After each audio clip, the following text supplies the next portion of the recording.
नमस्कार, मैं हूं प्रभु चावला और सच्ची बात में आज बारी है यूपी बीजेपी महिला मोर्चा की अध्यक्ष स्वाति सिंह जी की। आपका स्टूडियो में बहुत बहुत स्वागत है। आप घर की रसोई से इतनी गरम राजनीति में क्यों आ गई? पहले तो कभी नहीं रही ना आप? नहीं, बिल्कुल नहीं। मैं राजनीति में मैं नहीं आई हूँ। एक्चुअली जो सर्कमस्टांसेस ऐसे थे जिस वजह से मुझे आना पड़ा, जिस तरीके से बसपा के लोगों ने धरना किया और दयाशंकर जी ने जो बोला था वो उनकी पॉलिटिकल लड़ाई थी, उनसे लड़ते ये लोग। लेकिन कहीं ना कहीं बसपा वालों ने पूरे परिवार को घसीट लिया, मेरे घर की महिलाओं को घसीट लिए, तो मुझे ये अनुचित लगा, मुझे ठीक नहीं लगा। इसलिए मैं उन लोगों का मुझे लगा कि मुझे विरोध करना चाहिए, इसलिए मैं सामने आई। एकदम जैसे कभी आप तक कोई पदाधिकारी नहीं रही, कभी राजनीतिक रैली में पार्टिसिपेट नहीं किया होगा, आपके हस्बैंड करते रहे सब कुछ जो भी करते रहे, तो आपको लगता नहीं कि एकदम महिला मोर्चा का अध्यक्ष बना देना, इतना बड़ा जंप देना आपको, इसके पीछे क्या राजनीति? आपको लगता है कि क्या खूबियां ऐसी आपके अंदर जो उन्होंने देखी कि लड़ाई हैं, जुझारू करने वाली हैं? देखिए, इसको राजनीति शायद नहीं बोलना चाहिए, या खूबियां तो मुझे मालूम नहीं। कहीं ना कहीं जो मैं लड़ाई लेकर के सामने आई थी, जो मैंने अकेले अपनी बेटी की लड़ाई लड़ी, अपनी बूढ़ी माँ की लड़ाई लड़ी, कहीं ना कहीं उस पूरे समाज ने उसको अपनी लड़ाई समझी और बीजेपी ने भी मेरी लड़ाई को एक्नॉलेज किया। इसीलिए उन्होंने ये पद मुझे दिया है। इसके लिए मैं बहुत बहुत आभारी हूँ कि इस पद के लायक उन लोगों ने मुझे समझा, और मैं कोशिश करूँगी कि जो चीज़ मुझे दी गई है उसकी मैं गरिमा बनाए रखूँ। मुझे ये मालूम है, आप बिल्कुल सही कह रहे हैं कि आप कहीं से भी राजनीति में नहीं थी और एकदम से आप आ गई। ये चीज़ मैं जानती हूँ, मैं कहीं से भी राजनीति में नहीं थी, लेकिन राजनीति का टच तो था क्योंकि घर में राजनीति होती रहती। तो शादी के बाद राजनीति परिवार में आई ना, उससे पहले तो नहीं थी आप? नहीं, तो 15 साल हो गए शादी को। उससे पहले तो आप ब्यूरोक्रेटिक सिविल सर्वेंट की बेटी थी आप। पर सवाल नहीं लगता, कई बार होता है कि कहावत होती है, लोग कहते हैं कि हर एक सक्सेसफुल जो आदमी होता है, पुरुष होता है, उसके पीछे महिला होती है। यहाँ तो उल्टा दिखाई देता है कि आप सक्सेसफुल महिला हो गई हैं कि आपके पीछे एक पुरुष है। आप दयाशंकर जी की पत्नी नहीं होती, शायद ये पता नहीं मिलता आपको। नहीं, देखिए, अगर आप ये बोल रहे हैं कि दयाशंकर जी की पत्नी होने के नाते मुझे ये, उससे पहले तो नाम सुना नहीं था किसी ने आपका? नाम आज भी लोग नहीं सुनते। आज तो जानते वो नाम तो नहीं सुनते। अगर बसपा वाले वो धरना नहीं करते तो शायद स्वाति सिंह कभी सामने नहीं बोला उन्हें, बसपा वालों ने बोला। हाँ, तो स्वाति सिंह कभी सामने नहीं आती। देखिए, जब तक दयाशंकर जी के लिए उन्होंने विरोध किया, जब तक मायावती जी ने कहा कि उनको पार्टी से निकाल दिया जाए, उनको पद से हटा दिया जाए, मैं सामने नहीं आई। उनके अगेंस्ट FIR लॉन्च हुई, तब भी मैं सामने नहीं आई। लेकिन जिस तरीके से इन लोगों ने असंसदीय शब्दों का प्रयोग किया वो मुझे ठीक नहीं लगा, और मुझे लगता है कि शायद कोई और भी होता, अगर उसकी बेटी के लिए बोला जाता, उसकी बूढ़ी माँ के लिए बोला जाता, तो वो सामने जरूर आते। सोचिए, आप जो कोई 3 महीने 2 महीने से पार्टी पॉलिटिक्स में आई हैं, एक घर का जैसे माहौल होता है परिवार के अंदर, एक आपने रसोई में काम किया, सेवा की, बच्चों को पाला, ये राजनीति में जिसमें छल मोह स्वार्थ सब कुछ होता है, उसमें आपको लगता नहीं कठिनाई बहुत ज़बरदस्त आएगी? क्यों, कई चीज़ें उठेंगी वहाँ तो सबके लिए तैयार होंगी आप? मैंने तो इतनी बड़ी कठिनाई झेल ली। मायावती जी के खिलाफ बोलना, सबने बोला बहुत बड़ी बात है। मैंने कहा बात बड़ी और छोटी की नहीं है, बात है गलत और सही की। मायावती के खिलाफ तो आपके पतिदेव ने पहले बोला ना। उन्होंने जो बोला वो तो मैं आज भी बोलती हूँ कि जो अगर उन्होंने बोला, गलत बोला, तो पार्टी ने उनको सजा दी। कानून ने अपना काम किया, आगे भी कानून अपना काम करेगा। उसके लिए मैं कहीं भी मैंने उन्हें डिफेंड नहीं किया। आप उनका समर्थन तो नहीं करते हैं जो उन्होंने किया, पार्टी ने नहीं किया, निकाल दिया पार्टी से? कभी नहीं। मैं तो पार्टी के लिए भी बोलती हूँ कि उनके कंस्ट्रेंट्स रहे होंगे तभी उन्होंने निकाला। ये पार्टी का अपना मैटर था, अपना इशू था, लेकिन मैं कभी सामने नहीं आई। और जहाँ तक ये है कि बहुत सारी चीज़ें झेलनी है, तो मैं बहुत सारी चीज़ें मैंने अपनी ज़िंदगी में जो मैंने 4-5 दिन, 1 हफ्ते, 10 दिन में मैंने जो झेला, वो शायद मैंने कभी अपने पूरी उतनी ज़िंदगी में, इतने साल की लाइफ में मैंने नहीं झेला। राजनीति में इसलिए आ गई क्योंकि आपके परिवार के खिलाफ बोला गया? मैं राजनीति में नहीं आई, राजनीति मैंने रिवोल्ट किया। हाँ, अब आप मुझे कह सकते हैं मैं राजनीति में आ गई। रिवोल्ट तो आपने किया, हमने आपकी प्रेस कॉन्फ्रेंस देखी, आपने काफी लेकिन मैंने ये भी बोला, मैं साथ में ये भी बोलते आ रही थी कि ये लड़ाई जहाँ तक मुझे ले जाएगी, मैं वहाँ तक लड़ूंगी मायावती जी के खिलाफ, और बिल्कुल लड़ूंगी। चाहे उसके लिए मुझे राजनीति में आना पड़ा, तो कहीं ना कहीं उसके लिए मायावती जी रिस्पॉन्सिबल हैं। उनसे लड़ने के लिए मैं आई हूँ क्योंकि मेरे पास जन समर्थन था, लोगों ने मुझे सपोर्ट किया। उनको लगा कि मायावती जी और उनकी पार्टी ने गलत किया, तो उन लोगों ने मुझे सपोर्ट किया। अब तो एक पार्टी का मुझे साथ मिल गया, बीजेपी मेरे साथ है, तो उसमें महिला मोर्चा में, वो भी महिला मोर्चा, तो इतने, जब एक औरत, मैं कहती हूँ जब मैं एक अकेली महिला ये कर सकती हूँ, तो जब पूरे महिलाओं की फोर्स रहेगी तो क्या कर सकती हूँ। राजनीति से पहले आप, जो मैं पढ़ा है कि आप पढ़ाती भी रही हैं, ये सब क्या क्या है? उससे पहले तो आप एक साधारण घरेलू महिला, जो भारतीय नारी होती है, अपने घर में बच्चों को देखना, पति की सेवा करना, ससुराल की सेवा करना, वो सब कर रही थी आप एकदम। तो उसमें जो आपने किया पहले, जब लेक्चर, किसी की लेक्चर थी आप? मैं फाइनेंस पढ़ाती थी। फाइनेंस पढ़ाती थी। तब आपने शिक्षा क्या क्या ले रखी है? मैं MBA LLM हूँ। तो आप मैनेजमेंट भी जानती हैं, आप पैसा भी जानती हैं, आप कानून भी जानती हैं, जी। तो किसका प्रयोग ज़्यादा करेंगे तो आप? क्योंकि कानून भी जानती हूँ, मैनेजमेंट भी जानती, कानून जानती हूँ इसलिए मैंने विरोध किया, मैनेजमेंट जानती हूँ इसलिए मुझे ये विश्वास है कि मैं घर और राजनीति दोनों मैनेज कर लूँगी। तो आप जो कहते हैं कि आप मैनेजमेंट भी कर लेंगी, फाइनेंस भी कर लेंगी, दोनों आती हैं, तो राजनीति भी कर लेंगी साथ में? राजनीति तो मैं इसलिए कर रही हूँ, राजनीति तो बड़ी गलत मैनेजमेंट है। क्योंकि मायावती जी को मैंने बार बार चैलेंज किया और आपके इस चैनल के माध्यम से भी मैं यही बोलती हूँ कि मायावती जी जो कहती हैं सर्वजन हिताय सर्वजन सुखाय और सर्वजन उनके साथ है, तो मैं फिर आज उनसे बोलती हूँ कि अगर हिम्मत है तो किसी सामान्य सीट पर लड़के दिखाएं, मैं ज़रूर लड़ूंगी उनके अगेंस्ट। और अगर वो खुद डर रही हैं, तो जो उनके बाद जो सबसे ज़्यादा बड़ा नेता हो उनकी पार्टी में, उसको लड़ाएं, मैं फिर लड़ूंगी। परंतु मैं जो सवाल कर रहा हूँ कि आपके लिए इस नए फील्ड में आना, जिस तरह की राजनीति आजकल है, जिसमें व्यक्तिगत आक्षेप भी होते हैं, सब चीज़ें होती हैं, उसमें आप उसके लिए तैयार हैं हर चीज़ के लिए? देखिए, परिस्थितियां हर चीज़ के लिए तैयार कर देती हैं। जब एक बच्चा भी छोटा होता है, पैदा होता है, तो वो चीज़ें सीखता है, वो गिरता है, फिर खड़ा होकर चलता है, फिर गिरता है, फिर खड़ा होकर चलता है।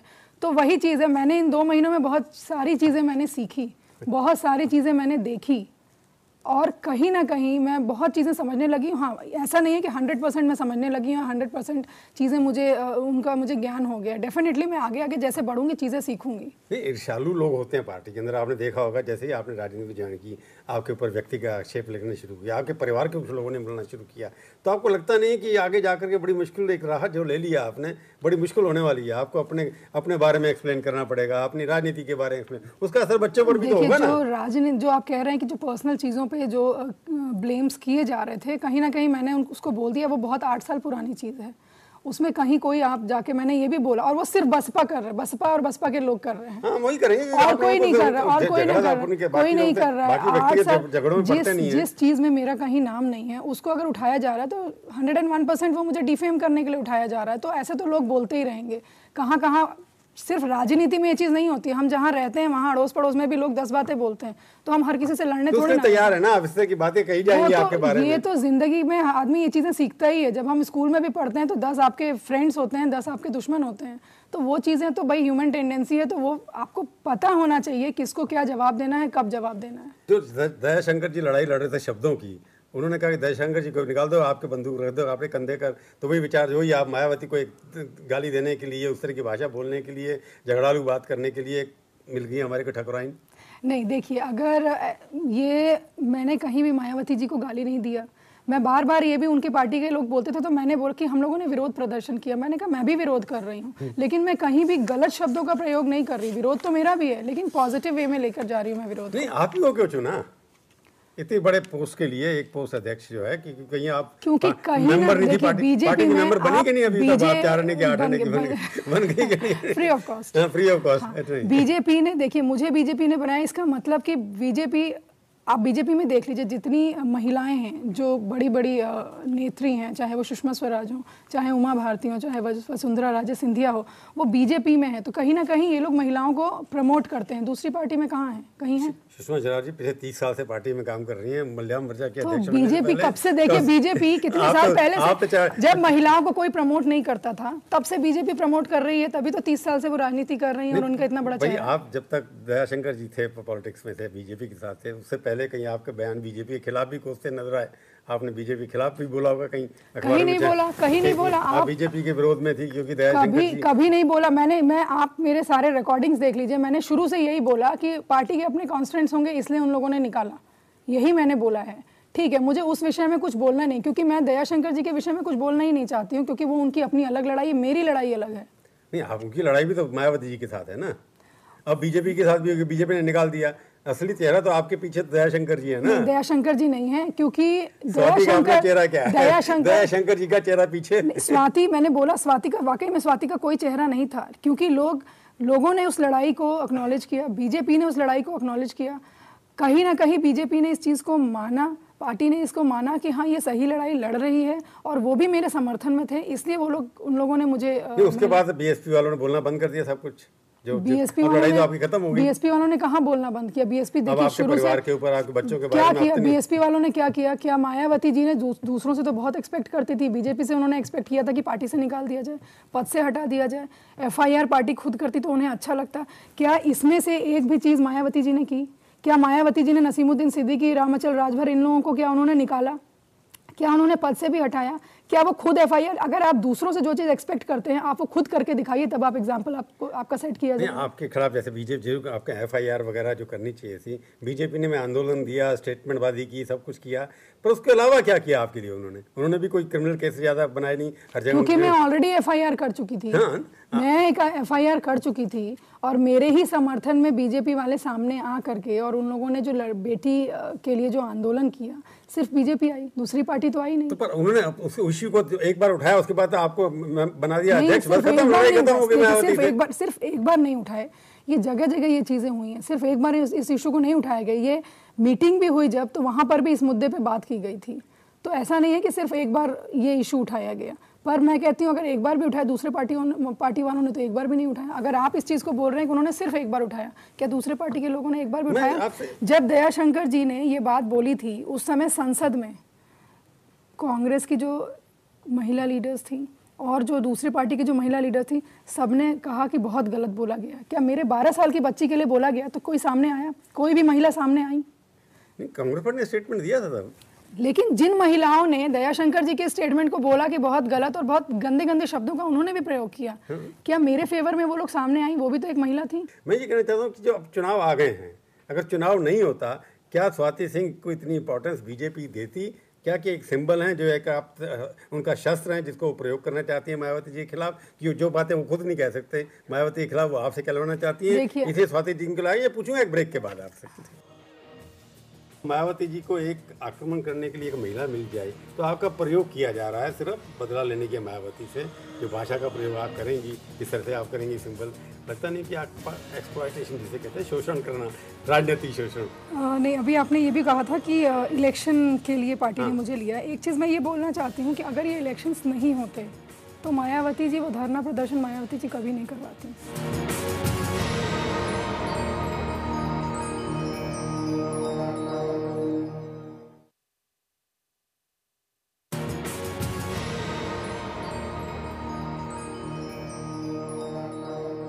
सच्ची बात में आपका एक बार फिर से स्वागत है। हम बातचीत कर रहे हैं स्वाति सिंह जी से। मैं ब्रेक से पहले पूछा कि स्वाति सिंह जो हैं इसलिए बनाया गया आपको कि आप वो सब कह सकें जो बीजेपी की नेता खुद नहीं कह सकते।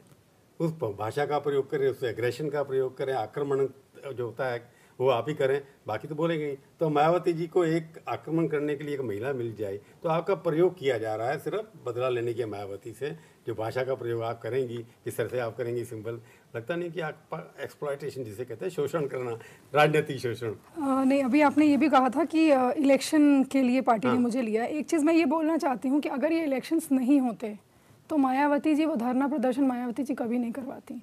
वो इलेक्शन में फायदा दयाशंकर जी नहीं बोलते। दयाशंकर जी ने जो बोला वो शायद इश्यूज फिर आपस में रहता, इतना बड़ा प्रदर्शन बसपा वाले नहीं आगे आकर के करते। जैसे मुखौटा आपको बना दिया, जैसे इलाहाबाद के अंदर पोस्टर लगे, उसके अंदर मायावती जी को शूर्पणखा दिखा दिया और आपको दिखा दिया दुर्गा जी। तो मैं जो कह रहा हूँ कि वो शूर्पणखा बन गई और आप बन गए दुर्गा। ये तो लोगों की सोच थी, ये लोगों की समर्थक है ना। नहीं, आप ये बताइए, क्या सिर्फ बीजेपी के लोगों ने मुझे समर्थन दिया? आज जहां मैं जाती हूं, क्या सिर्फ बीजेपी के लोग मेरे समर्थन में? नहीं, जिन लोगों को ये एहसास हुआ कि हाँ ये गलत हुआ, वो हमारी बेटी और बहू के साथ भी हो सकता है, हमारी माँ के साथ भी हो सकता है, वो लोग आज मेरे साथ हैं। उसमें सिर्फ बीजेपी के लोग नहीं, अगर आप जनता की बात करें तो सिर्फ बीजेपी के लोग नहीं हैं, और भी लोग हैं, क्योंकि वो कहीं ना कहीं आम जनता के सेंटिमेंट से वो चीज़ें जुड़ी हुई थी कि हम जब, क्योंकि मैं भी एक आम महिला हूँ, मेरे लिए भी जिस तरीके से बोला गया, मेरी बेटी के लिए जिस तरीके से बोला गया, मायावती जी ने सोचा इलेक्शन का टाइम है, लाओ इसका फ़ायदा उठाया जाए, तो मायावती जी उसका फ़ायदा उठा रही थी। इसलिए अगर ये चीज़ें नहीं होती तो स्वाति सिंह भी आपके सामने नहीं बैठती। सवाल ये है कि आप, कई बार लगता है कि अपर कास्ट लोअर कास्ट का मामला है कि आप ठाकुर परिवार से बिलोंग करती हैं, ठाकुरों में शादी हुई है और दलित महिलाएं उधर हैं, तो ठाकुर लोग जो हैं उनका शुरू से ऐसा इंप्रेशन है, जो गलत है या ठीक है मैं नहीं कह सकता, कि ठाकुरों और दलितों में 36 का आंकड़ा है। ये लोग आप जाति के नाम पर लड़ाई हो रही है, कोई प्रिंसिपल पे लड़ाई नहीं हो रही है, ऐसा लोगों का कहने लगता है इंप्रेशन कि ठाकुर वर्सेस दलित हो रहा है आपकी पार्टी। देखिए ये बिल्कुल गलत है। ठाकुर क्योंकि वर्सेस आप ठाकुर हैं इसलिए आपको लिया नहीं, गया। नहीं, ठाकुर क्योंकि वो दलित है इसलिए आपको रखा गया। अगर आप बात कर रहे हैं ठाकुर और दलितों की, तो आपको पता होगा मोदी जी दलितों के लिए क्या कर रहे, पार्टी दलितों के लिए क्या कर रही है। और जहां तक मायावती जी की हम बात करें, जहां तक सबके साथ हो रहा है, सबके साथ बुलंदशहर में जो जिस लड़की के साथ हुआ, तो ये बताइए सबके साथ हो रहा है। तो ये क्योंकि ठीक है, हो सकता है शायद दलितों को हाईलाइट किया जा रहा हो या जो भी, मुझे इसके बारे में पता नहीं, लेकिन ये कहना गलत है कि सिर्फ दलितों के साथ।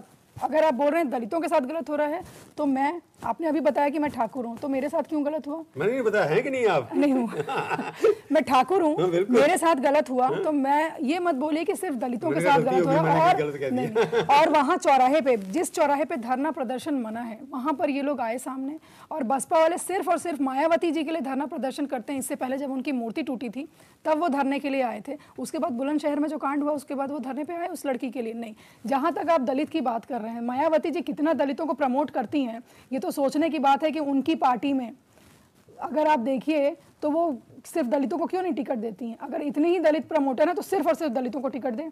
मैं बोलती हूँ उनको सारी 403 सीटों पे दलित को तो दे देंगे, ठीक है, नहीं तो ठीक है, बाकी उनको अगर मेजोरिटी लेनी है, नहीं वो जिस तरीके से आपने सबको लेकर चलती है, सबका मिला के चलती है, नहीं सबको लेकर नहीं चलती हैं, सबको लेकर नहीं चलती हैं। जब ये इंसिडेंट हुआ, उन लोगों ने पहले तो उन्होंने कहा सबक सिखाने के लिए, हाँ, तो मायावती जी एक तो कानून अपने हाथ में लेके सबको सबक, अगर एक आदमी कोई गलत करेगा तो ये उसका पूरा परिवार सबक सीखेगा, वो लोग जो करेंगे। दूसरी बात ये है कि दलितों के लिए वो क्या उन्होंने किया ये बता दीजिए। आज कोई भी दलित है उनके घर के अंदर जा सकता है? नहीं जा सकता है। हजारों करोड़ की मालकिन इतने बड़े बड़े घर रखी हैं, वहाँ पर कोई जाते हैं लोग दिल्ली में एम्स में ट्रीटमेंट कराने के लिए, क्यों नहीं अपना घर खोल देते हैं कि उन लोगों के रहने के लिए आसरा हो जाए। जो यहाँ इतने पार्क, जहाँ भी वो पार्क बनाती है, मैं तो कहती हूँ क्यों नहीं वहाँ पे इंडस्ट्रीज को सेटअप करती हैं, वहाँ पर उन्हीं लोगों की नौकरी लगा दें। अगर इतने दलित प्रमोटर पार्क बना दिए, चाहे नोएडा हो चाहे लखनऊ, उस पार्क से वहाँ पर झुग्गी झोपड़ी बन गई थी, गंदा हो जाता सारा का। उस पार्क, उस झुग्गी झोपड़ी को हटा करके वहीं एक इंडस्ट्री भी सेट कर देती, वहाँ रहने का अरेंजमेंट कर देती, कुछ कर देती। उस पार्क से किसको, क्या दलितों को कुछ मिल रहा है? मैं कहती हूँ दलित को आप प्रमोट करती हैं तो आइए आपने जो पार्क बनाया है उसकी जगह आप उनके एम्प्लॉयमेंट के लिए कुछ सोच करके वहाँ पे कुछ सेटअप कर देती। ये जाति का झगड़ा जो आप जाति का झगड़ा, मायावती जी कहीं ना कहीं ये इस तरीके से ठाकुर और दलित के नाम पे जो बीजेपी के लोग बाकी नहीं, बीजेपी के लोग कहीं भी कास्ट के बेसिस पे डिस्क्रिमिनेट नहीं करते हैं, ये मायावती जी करती हैं। मायावती जी करती हैं, और जब जरूरत पड़ी तो वो दलित की बेटी, दलित सब बोलने लगे चैनल पे कि वो दलित की बेटी है। दलित क्या ऐसे होता है क्या? बेटी सबकी बेटी होती है। मैंने भी शुरू से ये बोला है, चाहे वो दलित की बेटी हो, चाहे किसी फॉरवर्ड क्लास की बेटी हो, बेटी सबकी बेटी होती है। आप महिलाओं की जो बार बार कर रही है कि मायावती नहीं करी, मायावती प्रेसिडेंट है, आपके यहाँ भी कई बार कोशिश किया 30% लोगों का रिजर्वेशन होगा, 50% होगा। अब बीजेपी की जितनी कार्यकारिणी बनी, इतने ऑफिस में भर रहे हैं,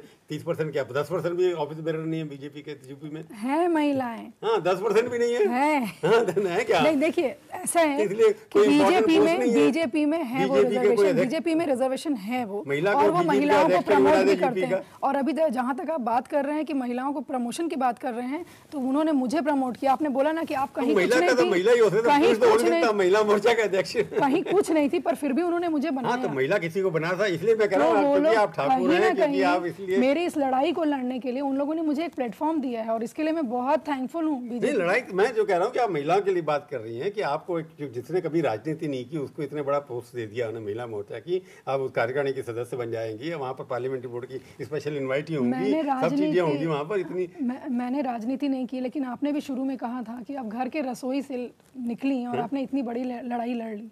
जब ये चीज आप मान रहे हैं तो फिर कोई और नहीं मान सकता। इसके पीछे कारण भी तो हो सकते हैं ना। एक तो ये कि जातिवाद मैं नहीं कह रहा, ये लोगों का कहना, आपके दुश्मनों का, मैं जातिवाद में विश्वास रखता ही नहीं। दुश्मनों का कहना है, देखिए अभी आपने कहा दुश्मनों का कहना है, वो भी कहते हैं ना, आप उनके बारे में, आप उनके दुश्मन हो गए, आपके दुश्मन हो गए। दुश्मन तो नेगेटिव ही बोलेंगे, और हम कहाँ उनको काउंटर अटैक करेंगे। इसलिए कह रहे कि जैसे आपको एक सिंबॉलिक खड़ा कर दिया। मैं जो आपने महिलाओं की बात की है कि आपकी पार्टी के अंदर यूपी के प्रदेश अध्यक्ष, अगर आप महिला की बात करती हैं, महिला मोर्चा के लिए तो महिला चाहिए उनको, वहाँ तो पुरुष बन नहीं सकता।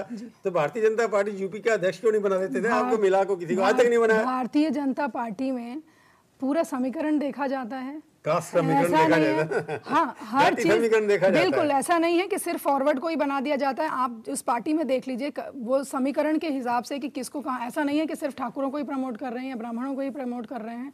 वो हर तरह के लोग। मैं महिलाओं में भी कह रही हूँ। मैं तो चाहूंगी कि एक दिन आप आइए और मैं फिर महिलाओं से मिलाऊंगी, क्या वहाँ पे सिर्फ ठाकुर महिलाएं हैं, क्या वहाँ पे सिर्फ ब्राह्मण महिलाएं हैं, हर तरह की महिलाएं हैं। चुनाव में प्रचार करेंगी तो इशू क्या उठाएंगे, क्यों चुनाव क्या मांगेंगे, वोट मांगेंगे किस लिए, कि मायावती को आपने अटैक करना है या अखिलेश के लिए भी कुछ है?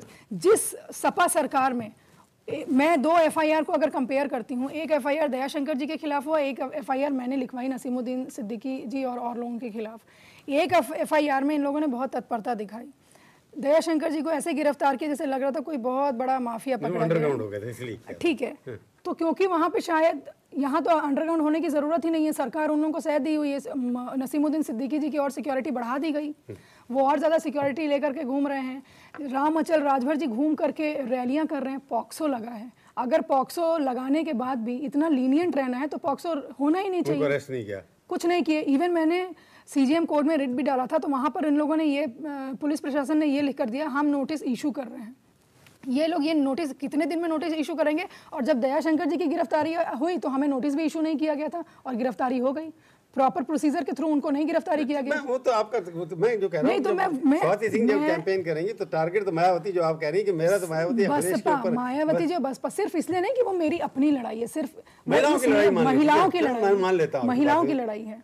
और सपा भी, क्योंकि जिस सरकार में कोई कार्यवाही नहीं हुई, जिस सरकार में वोट के चलते वो लोग नसीमुद्दीन सिद्दीकी पे आज तक पॉक्सो भी नहीं लगाए, इसलिए मुझे उनका विरोध करना है। मुख्यमंत्री जी ने ये बोला कि राखी का त्यौहार आ रहा है और देखिएगा अभी लड़ाई सुलझ जाएगी। मेरा अपना ये मानना है, आप मुख्यमंत्री हैं, आपको जनता ने चुनकर वहां भेजा। अगर कोई मुख्यमंत्री तो किसी पार्टी का नहीं, विशेष का नहीं होता है, तो सारे प्रदेश का है। बिल्कुल। और कहीं अगर गलत हुआ है तो उन्होंने ये चीज मानी भी कि दयाशंकर जी ने बोला गलत बोला, लेकिन जो बसपा वालों ने किया वो और भी, मतलब और भी गलत चीज़ है, बहुत बड़ी गलती है कि एक परिवार को उन लोगों ने घसीट लिया। उसके बाद भी मुख्यमंत्री जी ने क्या किया? कुछ नहीं। और उसके बाद इस तरह की टिप्पणी दे रहे हैं कि राखी का त्यौहार आ रहा है, सारी चीज़ें ठीक हो जाएंगी। क्या ऐसे बोलना चाहिए? उनको इंटरवीन करना चाहिए था, उनको आकर के व्यक्तिगत लड़ाई बना ली ना ये, आप सिर्फ ये व्यक्तिगत लड़ाई, समाज की लड़ाई बना रही, ये समाज की लड़ाई है। आप ये बताइए, जहाँ पर औरत सुरक्षित नहीं है, ये मेरी व्यक्तिगत लड़ाई। अगर सिर्फ ये मेरी लड़ाई होती तो आज मेरे साथ इतनी जनता नहीं होती। इस चीज़ को आप समझिए। तो आप जब चुनाव में जाएंगे, वही कह रहा हूँ कि अखिलेश जी के ऊपर या पार्टी के लिए जिसने मेरे साथ, जिसने गलत किया महिलाओं के साथ, ये सिर्फ मैं अपना इशू लेकर के नहीं, बहुत सारे एग्जांपल्स अभी अगर मेरे बाद बुलंदशहर का हुआ, क्या हुआ उसमें? कुछ हुआ?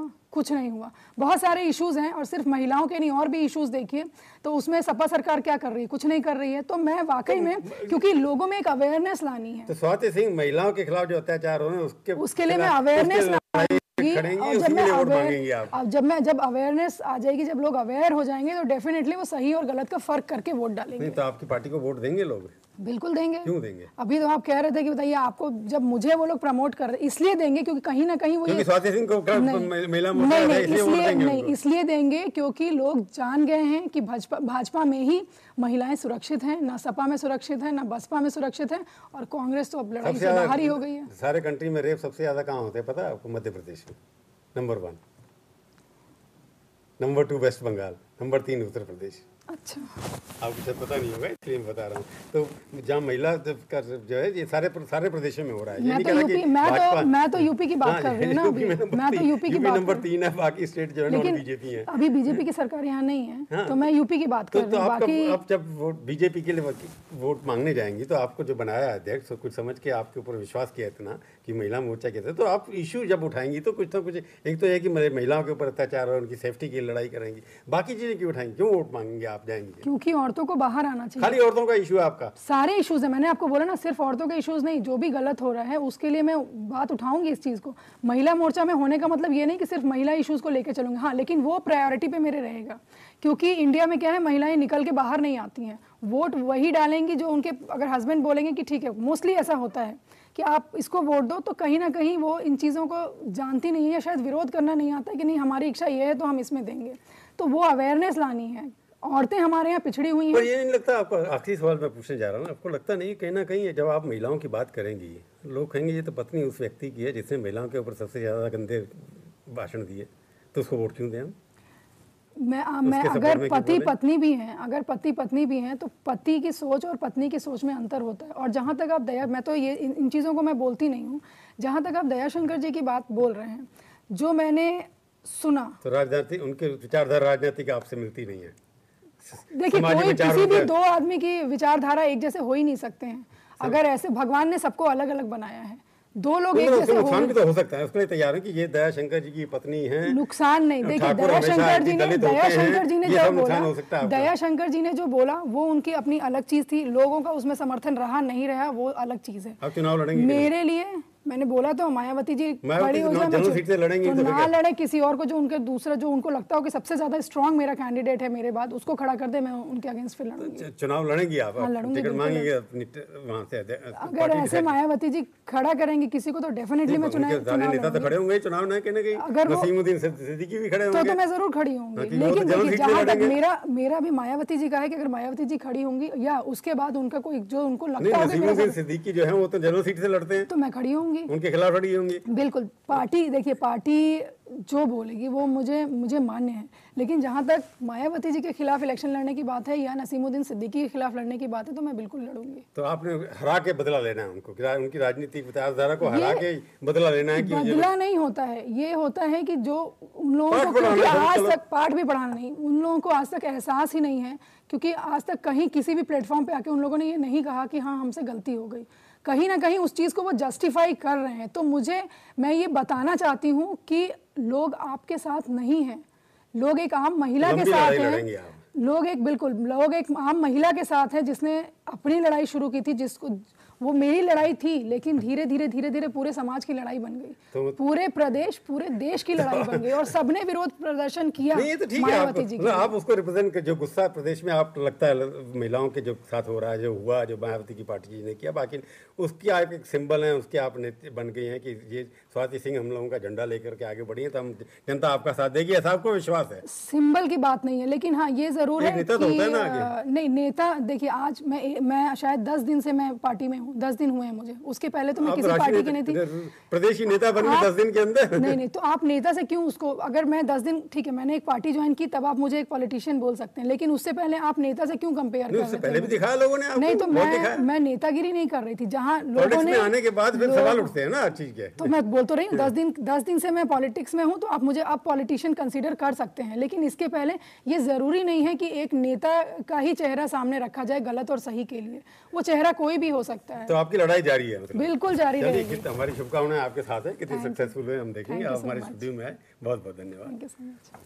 तो ये थी आज की सच्ची बात। सच्ची बात का ये कार्यक्रम आपको कैसा लगा? आप अपनी राय हमें ईमेल के जरिए भी भेज सकते हैं। अगले हफ्ते आएगी बारी किसी और हस्ती की और उनसे हम करेंगे सच्ची बात, इसी समय इसी चैनल पर। तब तक के लिए प्रभु चावला का नमस्कार। जय हिंद।